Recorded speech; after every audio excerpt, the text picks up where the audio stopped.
Hi, my name is Jim and I was retired. This week I'm going to return to one of my most popular topics of the past year and the past month, I-bonds.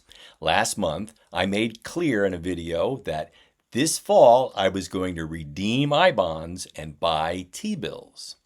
So this week's video will show you that was easier said than done, and I'll discuss the steps that I've taken in this past month for swapping I-bonds for T-bills and tips. Stay tuned. So on September 1st, I began the process to redeem the I-bonds that I purchased in 2021 and early 2022 when the zero fixed rate was in force. As a refresher, that I-bond that I purchased in December 2021 had a zero fixed rate and an inflation factor that changed every 6 months.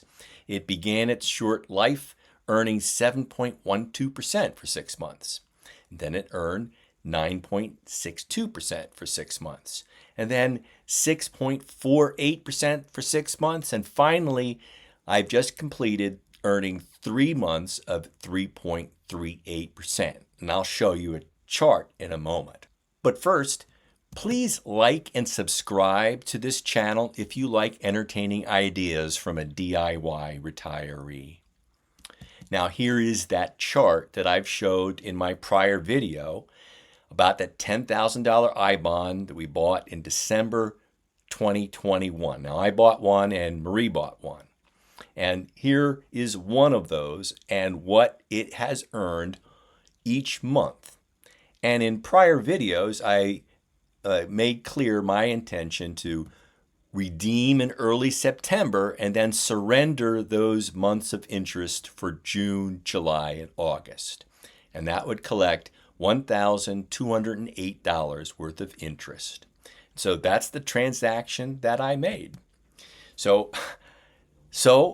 on September 1st, I did just that, but I forgot to record any of the process on my TreasuryDirect account, so I can't share that with you. I do have these printouts that I got that shows that I actually did complete the transactions on September 1st for my I-bonds, and Marie made her transaction. And then we went into the Labor Day weekend. And on Tuesday, I decided to log back in to see if I could capture any screen grabs and also see when my bank would be getting its money. Now, I plan to use the $10,000 that I'm redeeming and its interest for current expenses. Most of it would go into my high-yield money market savings account connected to my main transaction checking account. And it's going to earn a 4.3% APY, so I feel good about that. And Marie's is going back to her Marcus account where it's earning a similar rate. But when would we see the money? So sometime Tuesday morning, I tried to log on to my TreasuryDirect account and got this. One big black screen where the login should be.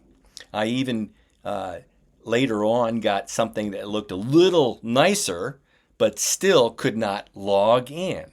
And I tried to look in the main TreasuryDirect public-facing pages to see if there's any information about what was going on. And of course there wasn't. There were scary notes about don't try to call us. Finally, I was able to get into my account and look at my current holdings, which showed that the December 2021 bond was now pending redemption, which would happen September 6th. And as I looked back at the printed receipt, that's exactly what that said too. And in fact, if you go into the current holdings and go into the details, you'd see that it's also September 6th. So I probably shouldn't have needed to panic on that Tuesday morning. My bank did get the money that evening on September 6th, but it took from September 1st to September 6th for TreasuryDirect to process the redemption. Now, when I did a similar transaction to record this, how to redeem an I-bond in March, the transaction only took about 2 days. But I tried to do this before Labor Day weekend, and it took 6 days.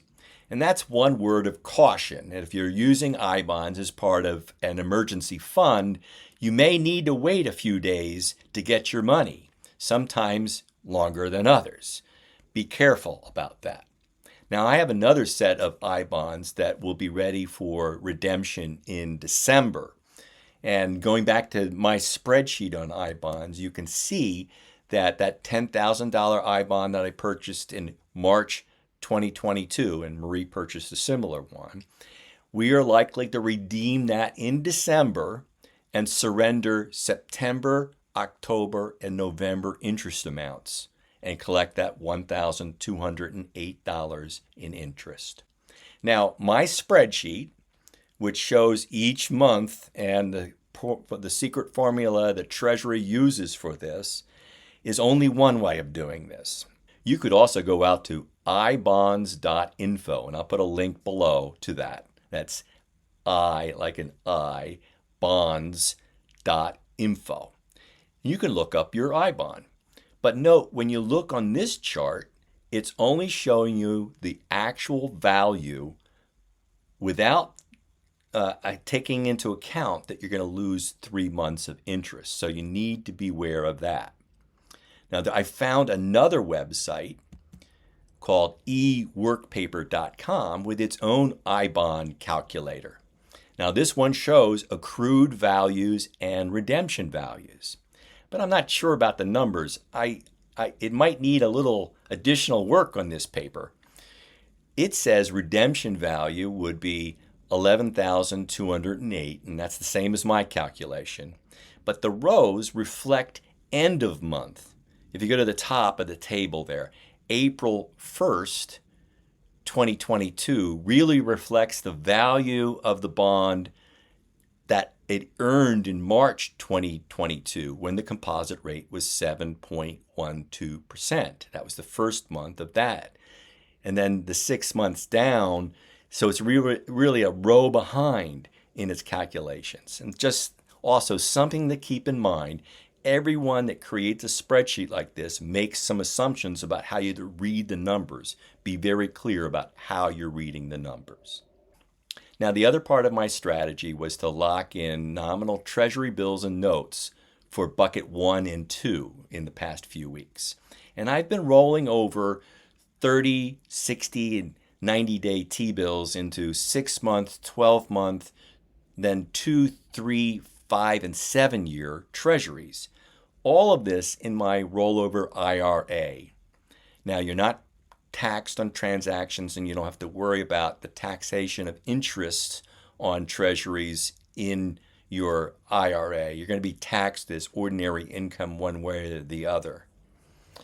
Now, the last thing I did was I looked at the upcoming Treasury auctions, and I decided to purchase one more 28-day bill that will line up with a potential 5-year TIPS in October.